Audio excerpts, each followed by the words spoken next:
À toi, mon cher et tendre Nolan.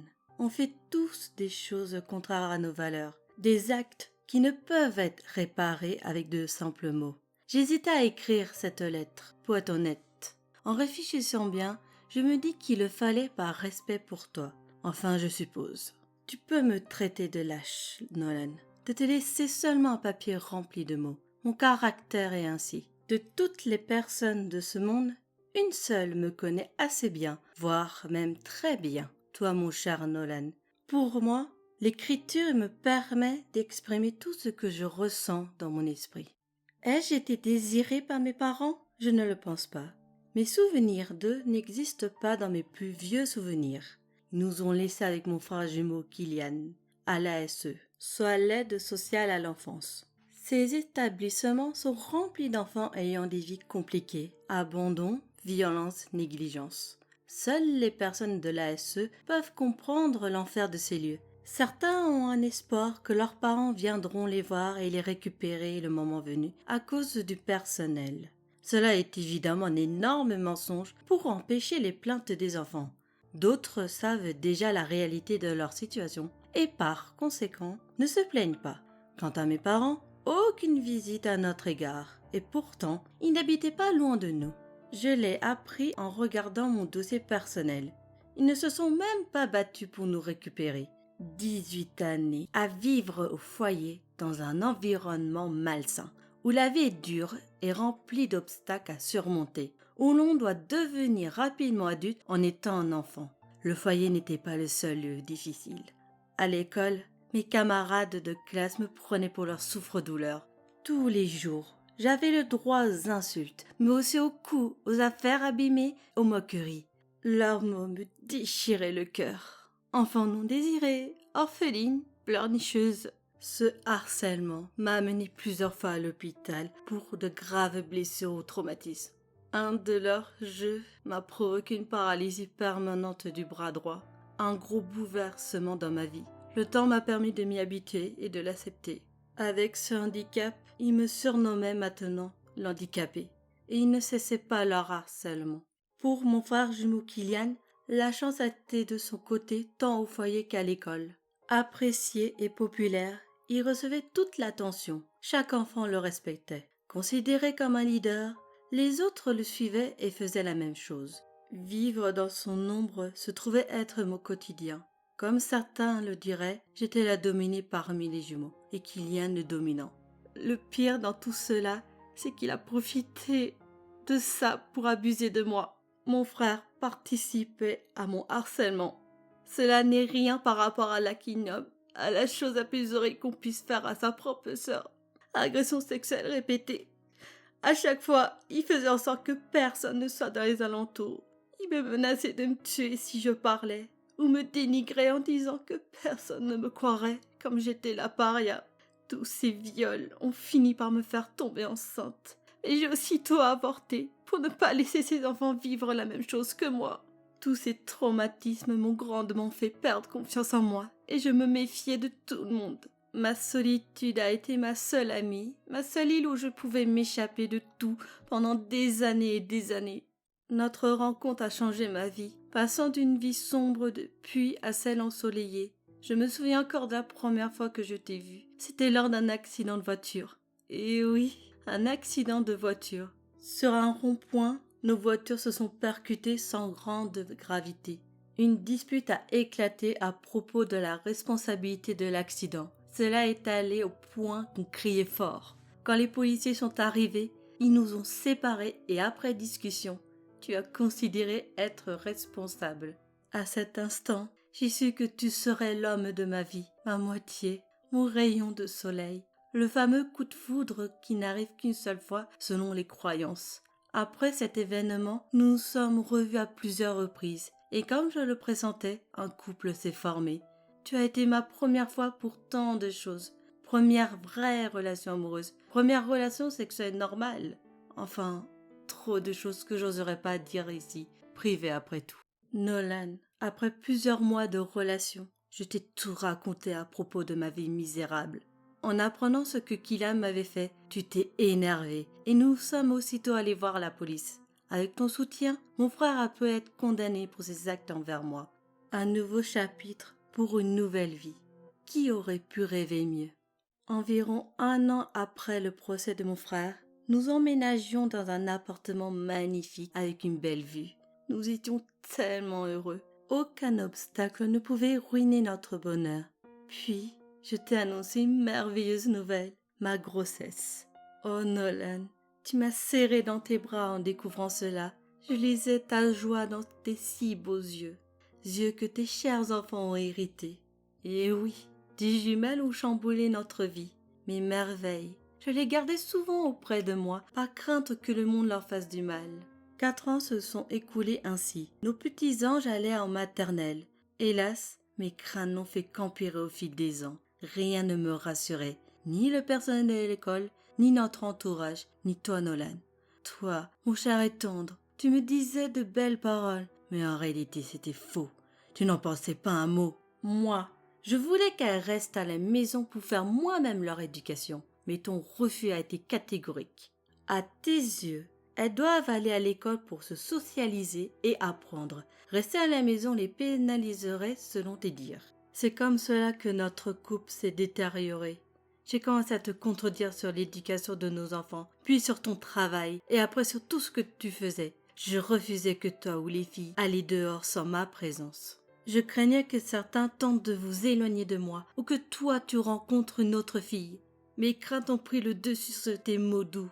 Nos esprits ne se trouvaient plus sur la même longueur d'onde. Ton patron t'a viré à cause de tes absences. Tu considères que je suis responsable de ton licenciement parce que je t'obligeais à rester avec moi. Tout cela est faux. Je n'ai rien fait pour cela. Si tu as été viré, c'est seulement à cause de ton incompétence et non sur ma soi-disant oppression sur toi. Si tu restais à la maison, c'est uniquement parce qu'il y avait trop de danger à ton travail. À partir de ce moment-là, tu as commencé à changer. D'un être doux et affectueux, tu es devenu étrange, ne t'intéressant plus qu'à tes filles. J'ai développé une jalousie envers elles, comme envers ceux s'approchant de toi. Crois-moi, Nolan, j'ai lutté contre, mais difficile de le faire seul. Un soutien, aucun de ta part, rien du tout, mais pas un seul encouragement, du moins, pas à mes yeux. Nolan, pourquoi ne m'as-tu pas aidé comme il le fallait? Je suis quoi, moi? Une chose? Non! Je suis ta femme, la mère de tes enfants. Nos disputes continuaient et se répétaient constamment. J'en pouvais plus comme toi. Nous nous sommes éloignés au fil du temps. Notre couple ne ressemblait plus à celui du début, plein de passion et de bonheur. Tu me disais d'aller voir quelqu'un pour m'aider face à mes difficultés. Bien sûr que j'ai dit non. Je vais bien, aucun problème. Celui qui a un souci, c'est toi, Nolan. Tu n'es plus l'homme attentionné et amoureux. Il n'y avait que le mot hôpital qui sortait de ta bouche. Selon toi, il fallait que je me soigne. C'est toi qui devrais plutôt y aller. D'ailleurs, une fois, j'ai appelé pour qu'il t'amène là-bas. Hélas, tu es revenu 2 jours après. Les médecins n'avaient rien trouvé d'étrange chez toi. Nolan, après cela, tu rentrais de plus en plus tard. Tu refusais de me parler catégoriquement. Puis un jour, en rentrant chez nous, je ne t'ai pas trouvé. Nos filles n'étaient pas non plus présentes à l'appartement. Pourtant, vous aurez dû y être. Pas de travail pour toi et pas d'école pour elles. L'atmosphère me semblait pesante et écrasante. Ce silence m'inquiétait tellement. Je suis partie à votre recherche, mais personne n'était à l'appartement. Je suis sortie pour me diriger vers le parc. Aucun signe de vous trois non plus. Mon portable s'est soudainement mis à sonner. J'ai vu que tu m'appelais. Hésitant à décrocher, j'ai fini par le faire pour savoir où tu étais. En le mettant à mon oreille, j'entends ces terribles mots. Écoute, je préfère partir de l'appartement. Ça peut plus durer. J'ai peur pour nos filles. Tu deviens de plus en plus agressive avec elles. Tu leur mets une immense pression. Si tu les aimes, alors éloigne-toi d'elles et fais-toi aider. Quand tu seras mieux, tu pourras revenir auprès de nous, mais pas maintenant. J'ai tout fait pour t'aider, en te conseillant d'aller voir un spécialiste, de demander conseil à nos voisins ou encore en te réconfortant. Mais j'ai l'impression que tu ne veux pas changer. Tu ne cesses de me faire des reproches pour tout. Ta jalousie, ton oppression me pèse.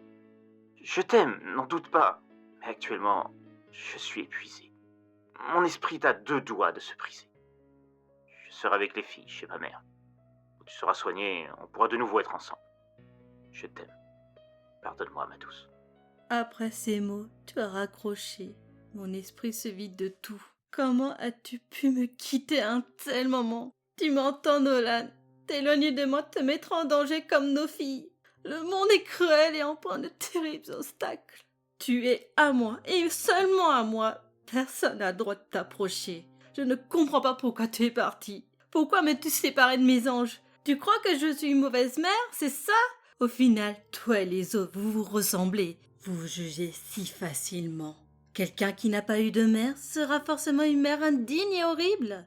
Nolan, toi qui me connais le plus, tu m'as trahi à un point. Mon pardon ne peut être accordé. Je refuse ton soi-disant pardon. Si tu m'aimais vraiment, tu serais resté avec moi et non parti chez ta mère. Je suis sûre que tu es avec ton amante. Ne me mens pas, Nolan. Je sais que tu es avec elle. À cause de toi, nos précieuses ne sont plus de ce monde. Tu entends? Disparu, plus là. En arrivant devant chez ta mère, j'ai toqué. Ta mère a ouvert la porte et m'a laissé entrer. Comment pouvait-elle être avec mes précieuses filles? Mon cher Nolan, j'ai perdu le contrôle et j'ai pris un couteau avec ma main valide pour le planter dans ta mère à plusieurs reprises. C'est la voix de nos enfants qui m'ont ramené à la réalité. En me voyant, elles se sont enfuies loin de moi. Pourquoi? Pourquoi? Je suis leur mère, Nolan. Leur mère, et elles se cachent. Ce sont de mauvaises filles. C'est de ta faute, Nolan.